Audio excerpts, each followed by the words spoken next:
সুম্মা আতবা সাবাবান, সূরাতুল কাহফে সূরা নম্বর 18 আয়াত নম্বর 89। তারপরে সে দ্বিতীয় পথ অনুসরণ করল। ব্যাস এটুকুই। শুধু এটুকু বলতে হয় যে এখানে আমি পথ অনুবাদ করলাম। তাহলে আপনারা বলবেন যে আগের বার যখন এই আয়াতটা এসছিল সেখানে ফা ছিল অবশ্য, সুম্মা নয়।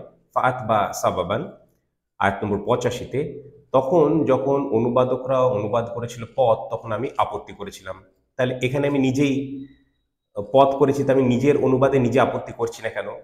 হ্যাঁ, আপনাদের প্রশ্ন ভ্যালিড, আমি সেটা বলবো। সেটা হচ্ছে এই কারণে যে সাবাবান অর্থ আসলে তো এটা নয়। তো সাবাবানের যে অর্থ সেগুলো আমরা অলরেডি আলোচনা করেছি। 85 নম্বর আয়াতে করেছি, 84তেও এসেছিল। 85, 86, 87, 88 ওই পশ্চিম দিকের যাত্রাটা নিয়ে এই বর্ণনাটা ছিল। তো সেখানে সাবাবানের যা যে অর্থ সেটার পরিণতি হিসেবে যুলকারনাইন আলাইহিস সালাম আসলে গেলেন তো সেই পশ্চিম দিকে, একটা পথ ধরে গেলেন, তো এটা পরিণতি হলো। কিন্তু ওই পরিণতিটা তো অর্থ নয়, পরিণতি ডিরাইভড মিনিং। তাহলে প্রথমবারে পুরো ব্যাখ্যাটা না করলে ব্যাপারটা ঠিক হতো না। সেজন্য প্রথমবার আমি পুরোটা ব্যাখ্যাটা করেছিলাম। আর তারপরে এবার আবার ওই পুরো ব্যাখ্যাটা রিপিট না করে, যেহেতু সাবাবান অর্থ আপনাদের জানা আছে, আতবা জানা আছে, সুম্মা জানা আছে, তো ধরে নিচ্ছি যে মিশন, লক্ষ্য, উদ্দেশ্য, পারপাস এসবগুলো মাথায় আছেই। এইগুলো মিশনটা ফুলফিল করার জন্য এবার দ্বিতীয় দিকে উনি যাত্রা শুরু করলেন। সেই অর্থে আমি এখানে অনুবাদ করেছি, যেহেতু আপনারা অলরেডি জানছেন যে কি ব্যাপার, সেই ব্যাপারটার জন্য করা হয়েছে। নাহলে এই অনুবাদটা কিন্তু পুরোটাই আবার রিপিট করতে হতো, সেটা আবার বড় হয়ে যেত। ওইটা আপনাদের মাথায় রাখতে হবে। সেই কারণে প্রথমবার এই আলোচনাটা বিস্তারিত করা দরকার ছিল। আর ডিরাইভড মিনিং হিসেবে, পরিণতি হিসেবে যখন একবার ব্যাখ্যা করা গেছে, সেই পরিণতিটা এখানে টেনে আনছি সহজ সরল, মানে অনুবাদ বা ব্যাখ্যা হিসেবে। এটুকুটাই, আর কিছু না।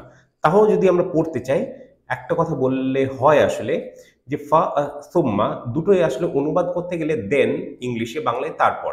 তাহলে কি করে এই সামান্য তফাৎটা, মানে সামান্য না, কি করে এই যে তফাৎটা বোঝানো সম্ভব যে আরবিতে দুটো আলাদা আলাদা শব্দ রয়েছে, ফা আর সুম্মা। ফা থাকলে অবশ্যই একটা সিঙ্গেল হার্ফ, তো ওটা অ্যাটাচড হয়ে যায় প্রিফিক্স হিসেবে, তো ফাত বা তখন একটাই শব্দ হয়ে যায়। কিন্তু যাই হোক, ফাটা আলাদা শব্দ আর সুম্মাটা আলাদা শব্দ। দুটোই যদি অর্থ তারপর হয় তাহলে কি করে বোঝাবো? কারণ সামান্য হলো মিনিং তো আলাদা আছে। ফা হচ্ছে তারপর আর সুম্মা হচ্ছে তারপর, কিন্তু সুম্মাতে সময়ের ব্যাপ্তিটা একটু বেশি। তো সেই কারণে আমি জানি না কিভাবে এটা বাংলায় আমি খোঁজ করেছি, এটার কোনো উপায় নেই এটা বোঝানোর। তো আমি একভাবে বালাগা ইউজ করবার চেষ্টা করলাম বাংলা ভাষায়, যে তারপর আর তারপরে, তারপরে তারপরে বলতে বেশি সময় লাগছে, যে ওইভাবে আমি বোঝাতে চেয়েছি যে এটা একটু সময়ের ব্যাপ্তিটা বেশি।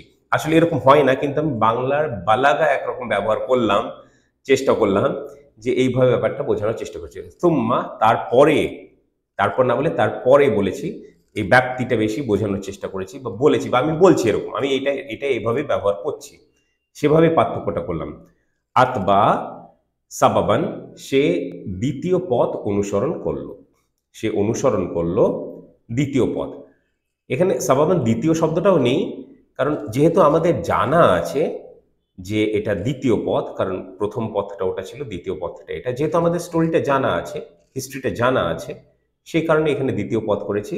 না হলে আমরা অন্যভাবেও করতে পারতাম, আনাদার পাথ, আনাদার ওয়ে, এভাবে করতে পারতাম। তার বাংলা প্রতিশব্দ যেটা হয় সেটা করতে পারতাম। ঠিক আছে, তো এই অবধি থাক। এটা আর কি বলবো, প্রথমে যা পড়লাম ওটা তাজবিদ রুলও, গ্রামাটিক্যাল রুলও একই ব্যাপার বেসিক্যালি। তো ধরে নিই ওটা তাজবিদ রুল, তো গ্রামাটিক্যাল রুল আরেকবার পড়ে নেব, একই হবে। পড়ে নিই, বাংলা অনুবাদটা আরেকবার পড়ে শুনিয়ে দিই আপনাদেরকে। তারপরে আমরা পরের সেশনে, পরের একটা নিয়ে আলোচনা করবো, যে এই যাত্রায় কি হচ্ছে সেটা আমরা দেখবো তখন।